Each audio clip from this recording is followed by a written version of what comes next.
नमस्कार दोस्तों, आप देख रहे हैं अनलिमिटेड क्रिक टॉक। दोस्तों, गंभीर के कोचिंग में हो गए इस्तीफे। एक साथ दो कोच ने दिया इस्तीफा। जी हाँ दोस्तों, गौतम गंभीर के जो कोचिंग टीम है उसमें दो बहुत बड़े बदलाव हुए। किन किन कोचेस ने इस्तीफा दिया है और क्या वजह है इनके इस्तीफे के पीछे की, और क्या अब टीम इंडिया में नए कोच आने वाले हैं, सब कुछ बात करेंगे इस वीडियो में और जानेंगे। साथ ही आप लोग कमेंट करके बताना कि ये जो दो कोचों ने इस्तीफा दिया है ये जिम्मेदार थे इंडिया के इंग्लैंड सीरीज में हार के लिए, या फिर कोई और भी कारण है जो अभी भी कोचिंग पद पर बना हुआ है। पहले तो बात करते हैं किन किन कोचेस ने दिया इस्तीफा। देखो, जब से टीम इंडिया इंग्लैंड सीरीज हारी, आयरलैंड सीरीज हारी, तब से लगातार बातें हो रही थी कि कोचिंग में बहुत बड़े चेंजेस होने वाले हैं। और मैंने बार बार कहा है और बताया भी था कि रैन टेंडसकाटे जो असिस्टेंट कोच है गौतम गंभीर के, उन्होंने इस्तीफा अपना वहीं पर दे दिया था और बता दिया था कि मैं अब जा रहा हूँ। और अब एक और कोच है, फील्डिंग कोच टी दिलीप, उनका भी इस्तीफा आ चुका है क्योंकि उनका टेन्योर खत्म हो चुका था और टेन्योर खत्म होते ही उन्होंने भी इस्तीफा दे दिया है। और इसके पीछे की वजह बताई जा रही है इंडिया की खराब फील्डिंग, क्योंकि आपने देखा होगा जो जिम्बाब्वे सीरीज थी वहां भी इंडिया की फील्डिंग काफ़ी खराब रही थी। 62% कैचिंग एफिशिएंसी थी, यानी कि 100 में से 38 कैच भारत ने छोड़ रहे थे और सिर्फ 62 कैचेस पकड़ रहे थे। तो कहीं ना कहीं अकाउंटेबिलिटी की बात होती है तो बिल्कुल सही डिसीजन है और अकाउंटेबिलिटी होनी चाहिए, जिम्मेदारी होनी चाहिए। जब आप फील्डिंग कोच है तो आपके डिपार्टमेंट में अगर खराब चीज़ें हो रही है तो उसके जिम्मेदार आप हो, और बिल्कुल सही है। टी दिलीप का इस्तीफा बिल्कुल सही माना जा रहा है क्योंकि इंडिया की फील्डिंग लगातार खराब रही है। पिछले 2-3 साल से हम देख रहे हैं लगातार उनके टेन्योर में टीम इंडिया की फील्डिंग स्ट्रगल कर रही है। लेकिन क्या रियलिटी यही है? क्योंकि टी दिलीप तो ठीक है, फील्डिंग खराब थी, अकाउंटेबिलिटी थी, उन्होंने जिम्मेदारी ली और इस्तीफा दिया।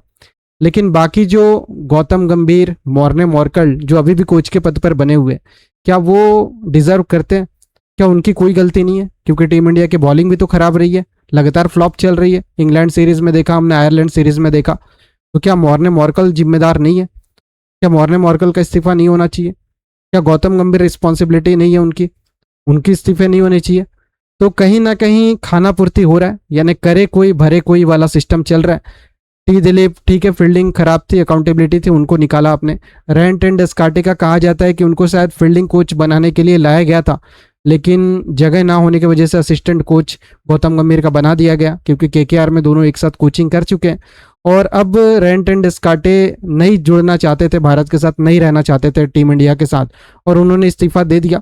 अब उनके इस्तीफे की तो यही बात कही जा रही है कि वो कोई करना कुछ और चाहते थे और खुश नहीं थे अपने काम से। तो ठीक है, उनकी बात सही है।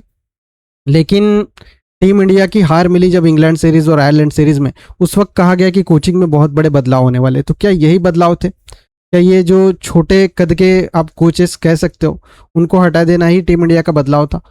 क्योंकि सिर्फ ये दो को हटाने से बात नहीं बनेगी, और गुनहगार तो और भी कोचेस हैं, लेकिन उनकी कोई बात नहीं कर रहा है। करे कोई भरे कोई, कर कोई और रहा है, भर कोई और रहा है।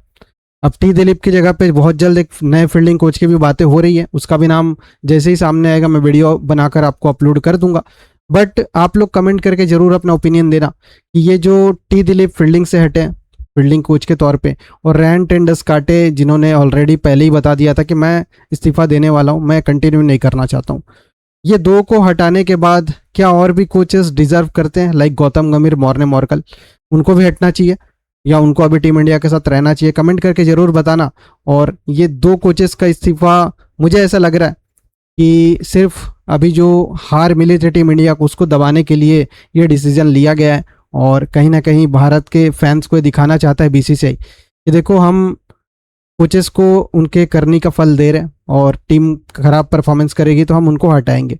बट इसके पीछे क्या वजह है, क्या नहीं है, ये तो अब आप लोग समझ रहे हैं। और कमेंट करके जरूर अपना ओपिनियन देना कि क्या गौतम गंभीर को अभी टीम इंडिया का कोच बने रहना चाहिए या उनको भी हटा देना चाहिए और किसी और को कोच बनाना चाहिए। कमेंट करके अपना ओपिनियन देना। ये एक लेटेस्ट अपडेट था, इसको लेकर वीडियो था। और भी अपडेट्स के लिए चैनल को लाइक शेयर सब्सक्राइब कर लो। ऑफिशियल कन्फर्मेशन नहीं आया है, लेकिन बहुत जल्द आने वाला है। वो रिपोर्ट कहीं ना कहीं पूरी तरह से एक्यूरेट है और कन्फर्मेशन बहुत जल्द आपको मिल जाएगा। तो जुड़े रहे चैनल के साथ, चैनल को ज़्यादा से ज़्यादा लाइक शेयर सब्सक्राइब करें।